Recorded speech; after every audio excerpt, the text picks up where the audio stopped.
Great. Hello, everyone. This is Jeanette Chaliga with VGA, and I am here with Debra Dudek, and we have been just laughing it up. We realized that we are both from Lockport. However, I'm from Lockport, New York. And Debra, where are you from? Beautiful Lockport, Illinois. But apparently her Lockport was named after my Lockport. So I'm number one still in everyone's hearts. And my canal was first.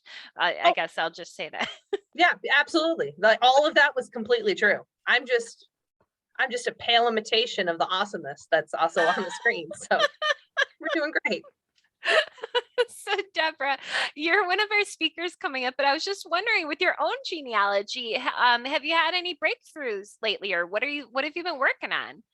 Well, my COVID breakthrough, which was important, everybody took that initial lockdown in 2020 very differently. For me, it was super fun because I got to sit in my yoga pants and have my work computer up and then go through all of this paperwork that you put to the side for a really long time. And it was probably on the third day that I made a 15-year breakthrough based on 3 photographs that my mother had given me over Christmas. And I found out, I discovered, which is a whole nother lecture, I promise, if you guys want it, we'll book it whenever you want to, that my second great grandmother, an immigrant woman who never shows up in any records, you know, she's always on, her husband's there, but women are the invisible half of the family. So she's there, but she's never named there. Found out that she had 5 brothers. Not a clue. So it was one of those things where, you know, a family member gives you something, you're like, oh, that's great. And I was fine.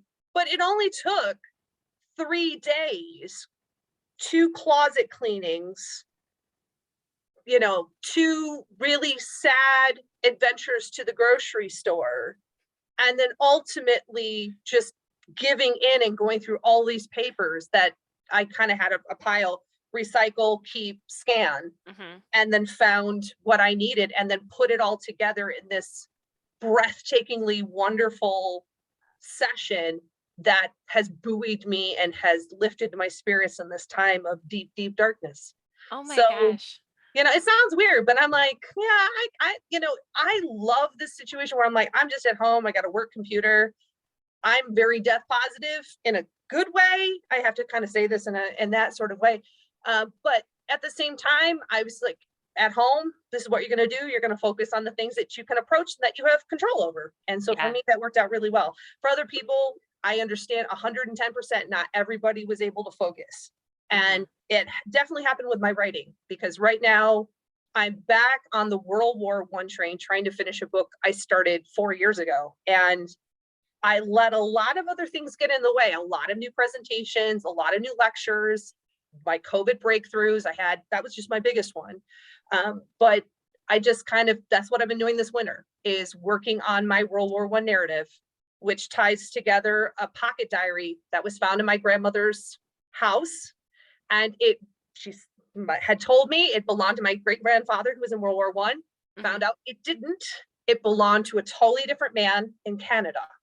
So I've been tracing the steps of this diary from its printing to when it's gifted to this young man who served from a Canadian regiment, a Canadian ambulance service, and then followed its journey all the way, and then how it gets from France back to the United States, where it slept in a barn, in a locker in a barn, survived a house fire, and then it survived the house break-in that happened at my grandma's house. So it's absolutely crazy how this one little World War I pocket diary survived all this mayhem in its little life. So it's over 100 years old. Over 100 years old at this point. So it's been really great because, you know, my editor was like, well, you know, I know you've got, speaking of COVID, I had a whole bunch of records at the National Personnel Records Center that I had requested, and I was going to pick them up on the 17th of March. Yeah, 2020. So they're probably still on the cart. I mean, they're probably still have my name on it. Like, but he told me, like, look, can you survive without these records being in your book? I'm like, well, I'm trying to prove a reasonably exhaustive search. And he's not a genealogist. And he's like, can you do the best with what you got? And I'm like, Yeah. He said, that's what a second edition is for. So Okay. don't ever think that you have to have everything done in one book. You do the best you can with what you have at that time period. He says, and if you need a second edition, do a second edition later. He says, stuff's going to pile in. So my book's been on my mind, but so has my presentation that I'm giving this month, which I'm super excited about. Wait, well, before we talk about your presentation, you already have a World War I book that you Yes. authored, right? Can you tell us about that? Absolutely. So it was a labor of love as I started off with my narrative. And then along the way, I said, you know what? I'm getting a lot of people coming into my library asking me, how do I research a World War I era ancestor? And so I kept that in mind. And I always cite my sources and keep a list of all of the items that I had. And when I was sending chapters of my narrative off to a different editor at the time, I would work on what I thought would be maybe a 4 or 5 page handout that I could give to people at lectures or just at the library. Like, I don't care. I'll put it on a website. Great. And then I started adding more and more and more and more resources. And ultimately, I just kind of said at the end of the day, my editor was waiting for more chapters.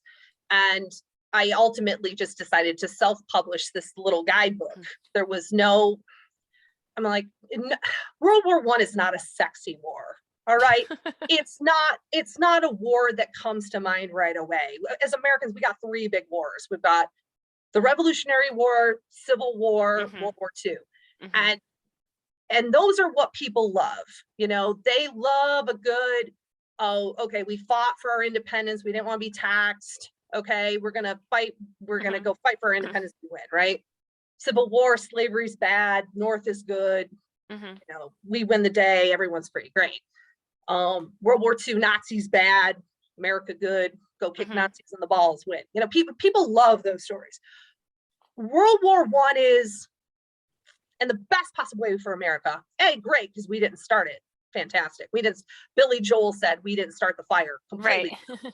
So our role is more like America, helping to break up the world's largest bar fight. There we are. So it's a totally different narrative. So when I was working on this guide, I decided to self-publish it. Nobody was really interested in it. I took it to 6 publishers. Nobody wanted it. I published it on my own.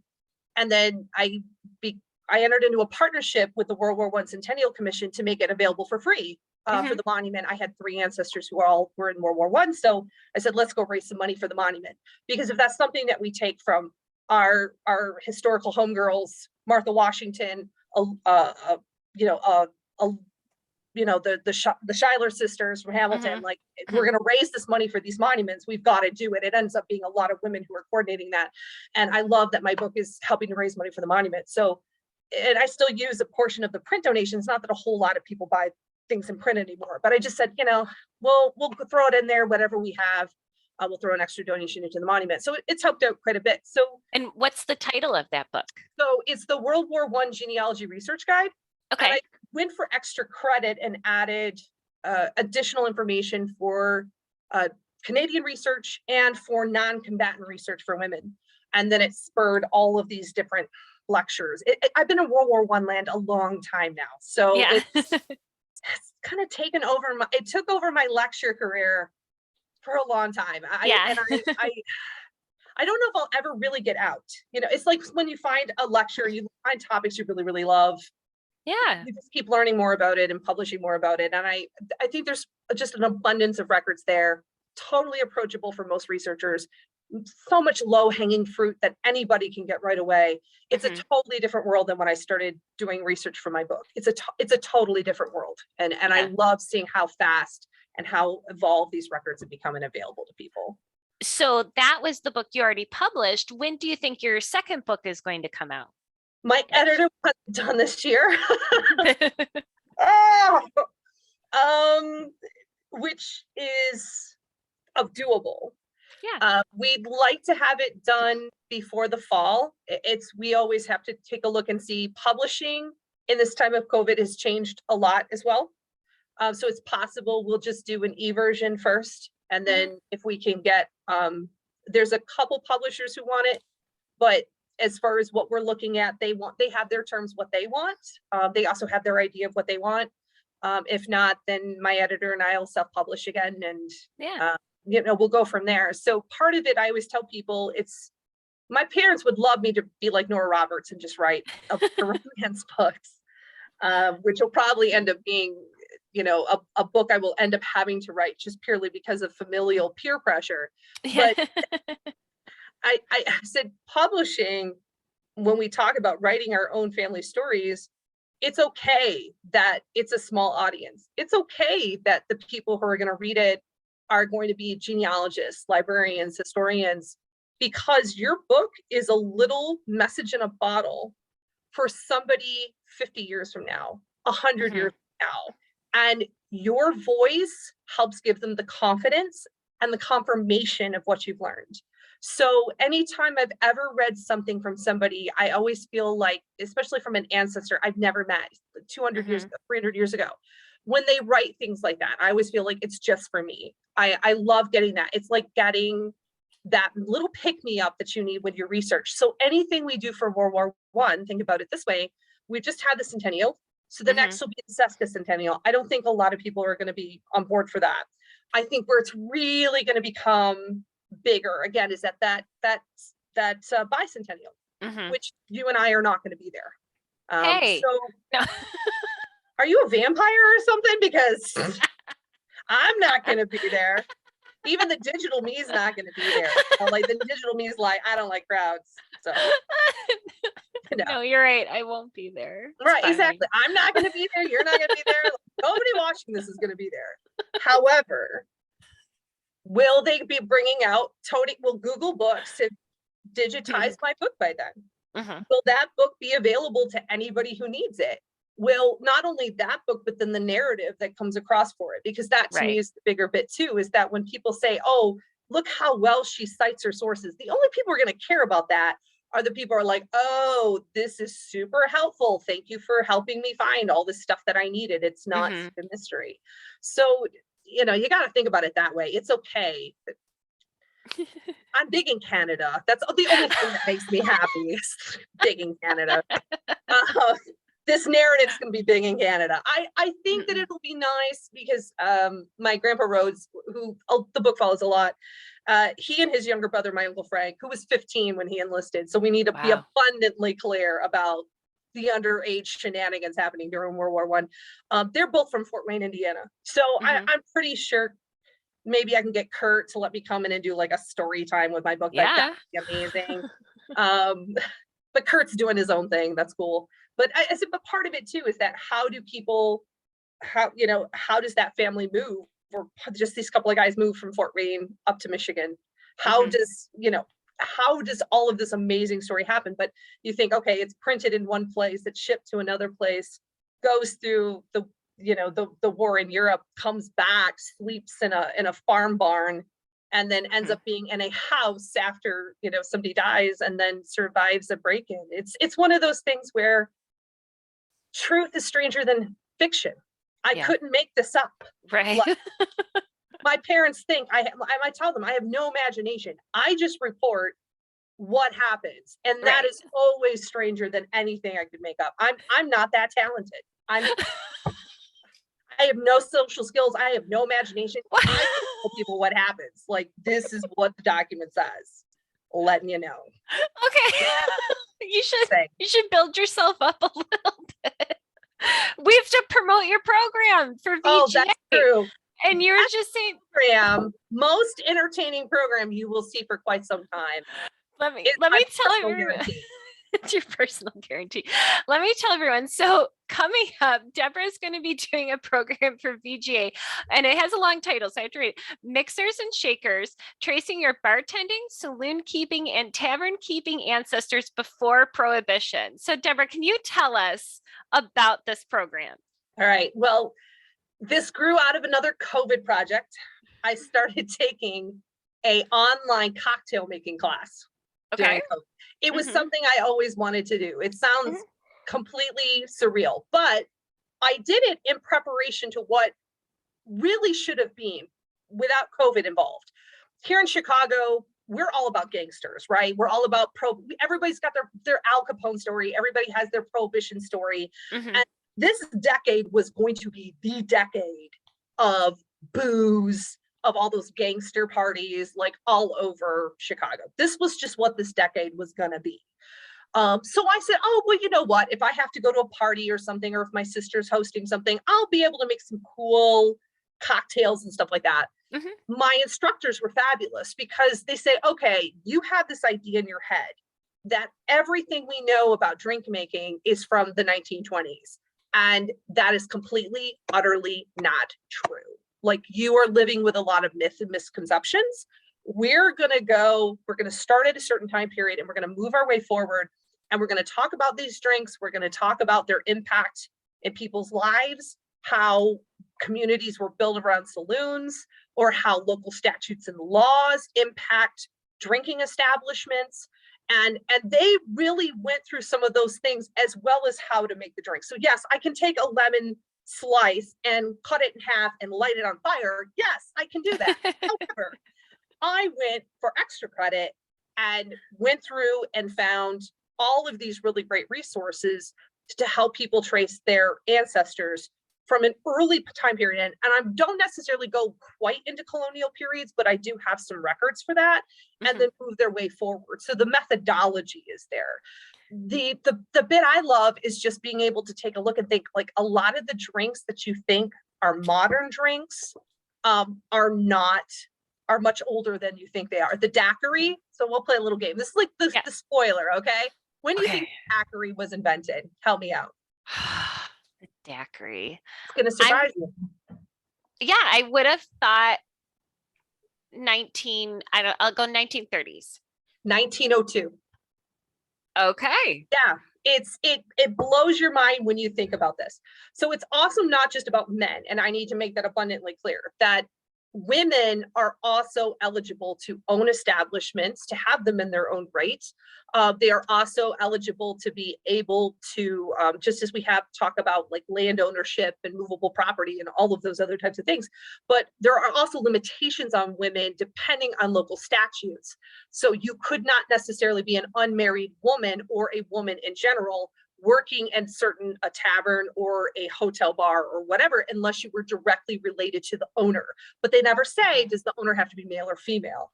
They just don't want women plying men with drinks and then stealing from them or something along those lines. So there's interesting bits when we think about women's roles in this, but we're going to touch on a whole bunch of different records you've never thought about even touching. And the jewel in my crown is one of the best newspapers you've never read, that I'm a huge fan of. I'm not going to spoil it because you just got to watch the session, but everyone can come to this session and walk away knowing more about the way alcohol was impacted our drinking culture, our culture in general, and then how we start to kind of piece together those records based on the terms of limitations, the way things that are handled at a government level, but then also the type of paperwork that these institutions or businesses generate, and then where we can track and trace them from there. So if you guys want to and buy special request, I will be more than happy to have some drink recommendations. I never have any qualms with that. But I do always want to state, you do not have to be a drinker to enjoy this program. You absolutely do not have to imbibe anything. I actually am a big fan of mocktails. My sister is pregnant, so I'm going to be an aunt. So I've had to bring my skills up to speed for somebody who is very picky about what she drinks, but is very conscious of the calories that she's drinking. But I also want to make sure that whatever she has, it tastes great and that she can enjoy it as well. So, you don't have to be a heavy drinker. You don't have to be a party animal. You're going to have a fun, great time partying down with the records that I'm going to show you, and not just with something that's in your hand. I'm so excited. I have a collateral line where it was three was it 3 generations, or it was a father and then a son and a different son that had a saloon from like 1896 through Prohibition. And I have newspaper article after article about, the dry agents came in and found them like dumping it down. And it was to see this prominent family who, the postmaster would always, general would always have lunch there. And then like with Prohibition, and then just to see the arrests and everything like that. And this family just went down, down, down. And so I'm fascinated to learn more about it. Well, and the hardest bit for I tell people is like, I stop at Prohibition specific because there's a rich record source that stretches back from the 1830s, if not earlier, depending on your time period, depending on your area. They can actually stretch back to the 1720s, 1700s, even earlier than that, depending, again, where you are. But I have to stop at Prohibition because where we start getting into Prohibition is it's an interesting mix of family lore, because a lot of people are still alive. It's going to sound weird, but you're not the only individual that I've heard that from, where people have had multiple family stories. Somebody's family was friends with Al Capone. You get that all the time here. Al Capone is here, But the other bit, though, too, is that there are record sets that are after or during Prohibition. But the thing that gets people is that in an article, people aren't named. So like they could go in and arrest 30 people in a booze raid, but they would just say, yeah, they arrested 30 people. They don't say who. So you're kind of on the fence about that, because there's some really great stuff out there. I'm just going to take a little bit more time to see what type of, I want to get back into the National Archives, and I want to get a hold of more FBI files. I think that's going to be a big one, because our current FBI files on Fold 3 only go through 1919. Okay. So what I'd love to see are more of those files added to Fold 3 from the National Archives. I think that would be amazing. And when we do get to that point, I will definitely have a part 2 of this lecture. Like, that's great. I do have, for our temperance friends, I do have a whole nother lecture on the temperance movement, which was huge. And women are again, the women's suffrage movement was a huge part of this. So it's trying to have 2 bits of that coin, and also learning about like another interesting piece of trivia. Hard cider was not illegal during Prohibition. It was specifically written in the act that hard cider was exempt, because it was a way for New England farmers to keep their fruit crop. And just like in my uncle's family, they were Germans. They grew all sorts of apples, made their own hard cider. It wasn't anything crazy. It's not like woodchuck cider or something, but they would ferment it enough that they had a barrel in their back room with a ladle. And when I was a little kid, that barrel was still back there. It was empty, but the ladle was still on the wall. So people would come in, get their ladle, get their apple cider, their hard apple cider fermented, and then go back into the field. So it was one of those things where you could have drank all the hard cider you wanted. You could have bottled it. You could have sold it. And you would have said, well, it's exempt. I was just surprised but that feeds back into America, Johnny Appleseed. Why did we love fruit trees like Perry and cider so much? Because that was one of America's earliest drinks. We love hard cider. We love hard Perry, which is basically pear cider. It's fabulous. So when you start seeing all these things, that is amazing, an American drink, the quintessential American drink is exempt from Prohibition, and nobody thought to make a hard cider company. Man, I'd go back in time, I'd do it. I'd be a billionaire. No, I'm sorry. We're not going to talk about me going back in time, because then, you just start making your genealogy list. Oh my goodness. Yeah. Mr. and Mrs. Dudek, I'm from the state census office. I know they were here yesterday, but we forgot to ask you a couple questions. You got the long form. That's my job. Or just go back and save the 1890 census. I know. I mean, it's like bringing sexy back. I know we want to bring 1890 back, but ask any Irish researcher. Oh, I know. Yeah. We can't be greedy. Like, let's keep our goodwill for the censuses we really need. I'm willing to let go of 1890 if we can at least get the 1840 and 1830 census of Ireland back. Like, Yeah. That's a good trade-off. That's a karmic trade-off. I know you guys want 1890, but let it go. Just give it up to a friend. Irish need it. We stole, a lot of good drinks from the Irish. I'm just saying. Well, everyone, if you're not enticed already to come see this program, I'm not sure what else we can say at this point. So, Debra, thank you so very much. I have absolutely loved this little interview that we had here, and I am so excited and looking forward to your program coming up for VGA. Thank you so much for having me. And everybody, we promise this was not rehearsed before we got on the screen. We're just really happy to bring this presentation to you. And all of our members, thank you for being a member. Thank you for coming to the programs. Thank you for watching the recordings. Yes. And please come to the sessions. Jeanette works really hard. Yeah. Really hard. You need to be there. And then, send her a nice little email. Oh, it was really great. And then you don't have to say anything to me. Like, I don't need it. She needs it. So thank you guys so much for being members and for hanging out with us. I know it seems a little weird if you guys are gonna be like, I don't know, like, just show up. I promise we'll have fun. I give you a total fun guarantee. All right. So thank you so much for having me. Thank you, everyone. We'll see you soon. All right. Bye.